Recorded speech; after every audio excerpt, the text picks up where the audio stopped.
بسم اللہ الرحمن الرحیم۔ رسول اللہ صلی اللہ علیہ وآلہ وسلم نے ارشاد فرمایا، اللہ تعالیٰ اور اس کے فرشتے سحری کرنے والوں پر رحمت بھیجتے ہیں۔ رسول اللہ صلی اللہ علیہ وآلہ وسلم نے ارشاد فرمایا، جو شخص ایمان والے مردوں اور ایمان والی عورتوں کے لیے مغفرت طلب کرتا ہے تو اللہ سبحانہ و تعالیٰ اس کے اعمال نامے میں ہر مومن مرد اور عورت کی طرف سے ایک نیکی لکھ دیتے ہیں۔ رسول اللہ صلی اللہ علیہ وآلہ وسلم نے ارشاد فرمایا، اپنی نفل نماز اپنے گھروں میں پڑھا کرو، انہیں قبرستان نہ بناؤ۔ رسول اللہ صلی اللہ علیہ وآلہ وسلم نے ارشاد فرمایا، جب کوئی صدقہ وصول کرنے والا تمہارے پاس آئے تو جب وہ تم سے واپس جائے تو اسے تم سے راضی ہونا چاہیے۔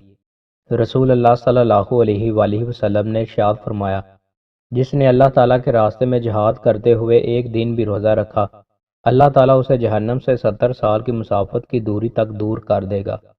رسول اللہ صلی اللہ علیہ وآلہ وسلم نے ارشاد فرمایا، کوئی بھی اللہ سے زیادہ غیرت مند نہیں، اور اسی لیے اس نے فواحش کو حرام قرار دیا ہے، اور اللہ سے زیادہ کوئی تعریف پسند کرنے والا نہیں۔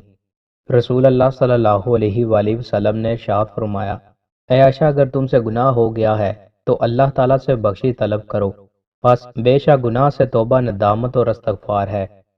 ناپسندیدہ ترین مجالس۔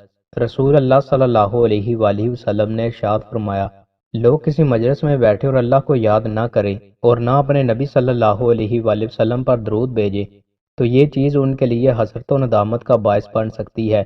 اللہ چاہے تو انہیں عذاب دے اور چاہے تو انہیں بخش دے۔